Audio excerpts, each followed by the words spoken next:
Beginilah kondisi banjir akibat hujan deras selama beberapa hari yang merendam lahan persawahan milik petani kecil di Desa 1 Mataram, Kecamatan Tugu Mulyo, Kabupaten Musirawas. Banjir yang merendam dengan ketinggian air bervariasi antara 30 hingga 90 cm ini turut juga diperparah oleh terjadinya pendangkalan serta penyempitan aliran anak sungai yang berada di tepi lahan persawahan.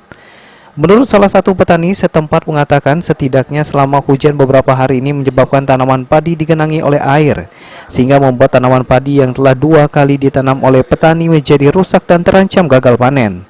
Petani pun mengaku pasrah dan berharap pemerintah setempat dapat memperbaiki saluran air ini menjadi lancar kembali.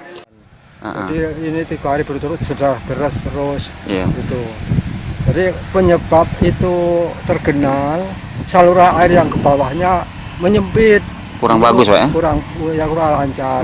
Karena tumbuh-tumbuhannya yang ada di pinggir sering itu, nah itu gagal panen kalau itu.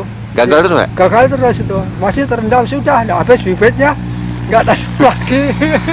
Harapannya ya pemerintah ya supaya ini saluran dibersihin lagi, supaya airnya bisa lancar ke bawah, bisa kering lagi. Adi Ariansyah, PAL TV.